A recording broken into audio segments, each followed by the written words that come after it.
tous, on se retrouve aujourd'hui pour une vidéo bilan sur ma première participation au challenge au fil des saisons et des pages pour l'édition 2016-2017. Donc c'était la 3e édition du challenge et ma première édition pour moi. Donc comme je vous avais dit sur la précédente vidéo, je voulais quand même faire un bilan de ma première édition avant d'entamer la deuxième. Donc je vais faire un bilan saison par saison et voir ce qui a marché, ce qui a moins marché et faire un bilan global de cette première édition. Donc on va commencer avec l'automne 2016 où ça a été ultra mitigé. On va de l'abandon au coup de cœur. Donc, vraiment pour vous dire qu'il y a eu tout dans cette saison de l'automne. Donc on a eu un abandon avec les délices de Tokyo. Pourtant c'était quand même la lecture la plus courte parce qu'il fallait que ça fasse moins de 200 pages. Mais franchement, j'avais pas du tout accroché avec l'écriture de l'auteur. Il y avait eu aussi Révélé, c'était un thriller qui était un peu décousu, où l'idée était très bonne à la base, mais je me suis un petit peu ennuyée. Pour les liens familiaux de Danielle Steele, ça a été la narratrice répétait plusieurs fois la même chose, je ne sais plus quoi exactement, mais ça a été le bilan que j'ai fait de cette lecture, c'était très répétitif. Et à côté de ça, j'ai eu 2 très bonnes lectures. Commencer par Sister Red, où j'avais quand même mis une note de 16 sur 20. C'était du fantastique, il me semble. Et surtout, un gros coup de cœur, qui était déjà à la base la consigne. Un coup de cœur de votre entourage, et donc ça a été aussi un coup de cœur pour moi et une très belle découverte de saga avec Rebecca Ken. C'était ma meilleure amie de lycée qui me l'avait proposé, et franchement je crois que je la remercie encore maintenant parce que franchement ça a été une très belle découverte, coup de cœur de saga Bitlit. Et franchement j'apprécie toujours autant de lire des tomes de cette saga. Donc je crois qu'on est à la tome 5 ou 6. Je sais même plus où j'en suis, peut-être 4 je crois. Enfin bref, oui je crois que j'ai arrêté à la 4 et je me suis laissé le tome 5 et 6. Je crois que c'est ça, il me semble. Enfin bref. Donc voilà pour l'automne. Pour l'hiver, ça a été ma meilleure saison. Que des très bonnes lectures où on tourne toujours autour de 16-17.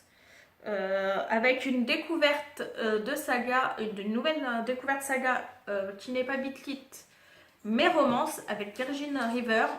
Seul conseil par contre, c'est toujours le même schéma d'un tome sur l'autre à part qu'on change les personnages principaux. Donc à éviter de lire plusieurs tomes d'affilée. 2, je pense que c'est le grand maximum. J'ai déjà fait 2 d'affilée et je pense que ouais, c'est le maximum à faire. Une autre découverte niveau mise en page, ça a été Songe à la douceur qui était en vert, même si pour moi ça faisait plus un problème de mise en page finalement. Donc j'ai vraiment lu ça plus comme une prose que comme des vers. Ensuite, je pense que la moins bonne saison, ça a été le printemps parce que j'ai pas lu 2 livres sur les 5. Franchement, je sais pas ce qui s'est passé à cette saison-là. Mais, et puis j'ai essayé de lire un que je n'avais pas lu, le vieux qui ne voulait pas fêter son anniversaire. Et je l'ai abandonné et même mis dans une boîte à livres. Donc voilà. Par contre, ce qui a été une très bonne surprise, ça a été ma lecture de La gloire de mon père, qui comme je vous le disais était un coup de cœur pour moi en film, qui m'avait fait j'avais très peur de lire justement, pensant que ça allait être un désastre en livre. Et franchement j'ai passé un très bon moment de lecture. Et aussi une découverte d'une nouvelle saga pour moi, c'est Obsidienne, Lutz, tome 1. Et franchement, à voir si après ça va me plaire encore, mais le tome 1 m'avait beaucoup plu. Donc voilà, et pour finir, l'été où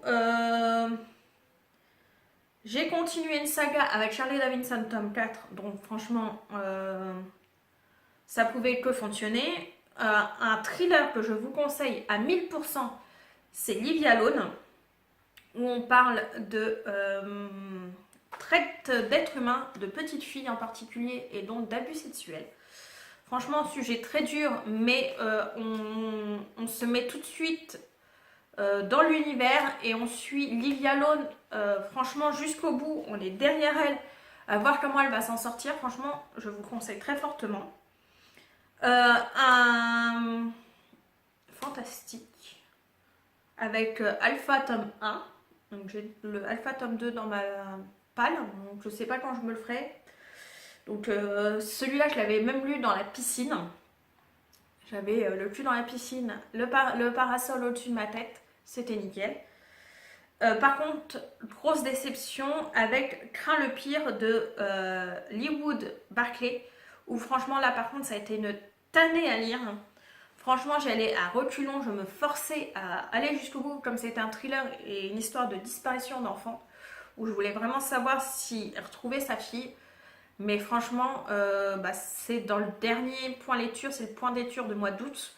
Donc si vous voulez voir plus en détail mon avis, franchement, moi ça n'a pas marché. C'est un des auteurs préférés de mon beau-père, mais moi franchement ça ne fonctionne. Avec ce livre-là, ça n'a pas fonctionné du tout. Et sinon, j'ai commencé aussi une nouvelle saga, L'apprenti épouvanteur, où je sais pas, il y a un truc qui me gêne dans cette saga. Alors, est-ce que c'est parce qu'il y a tellement de personnes qui en parlent en bien que ça me bloque? Je ne sais pas. L'histoire est bonne, mais je sais pas. J'ai un blocage et je ne sais pas lequel exactement. Et donc, je ne sais pas le résoudre forcément, comme je ne sais pas... je ne sais pas quel est le problème exactement. Donc, pour le résoudre, c'est quand même plus compliqué. Donc, voilà le bilan de chaque saison. Franchement, ça a été une très belle découverte ce challenge d'avoir 5 livres avec des consignes particulières par saison. Franchement, ça permet de lire des livres qui sont dans la palle, qu'on n'aurait pas forcément lu, ou qu'on laisse un peu dans nos palles. Et franchement, d'avoir des consignes bien particulières comme ça, franchement, ça aide à lire des livres que oui, on a un peu oubliés. Donc franchement, stop. Et donc je commence la deuxième édition avec un grand plaisir. Franchement, j'ai tanné Elodie de Elliot et des livres pour qu'elle sorte enfin sa vidéo pour savoir quelles seraient les consignes pour la nouvelle saison, la nouvelle année, parce qu'on a eu les 4 saisons. Mais franchement, j'ai vraiment hâte de me lancer dans cette nouvelle édition. En espérant faire de belles découvertes et avoir le moins de déceptions possible. Donc je vous laisse avec cette vidéo. J'espère que vous avez passé une bonne journée ou que vous avez passé une bonne journée. Et je vous dis à bientôt pour une prochaine vidéo. Au revoir!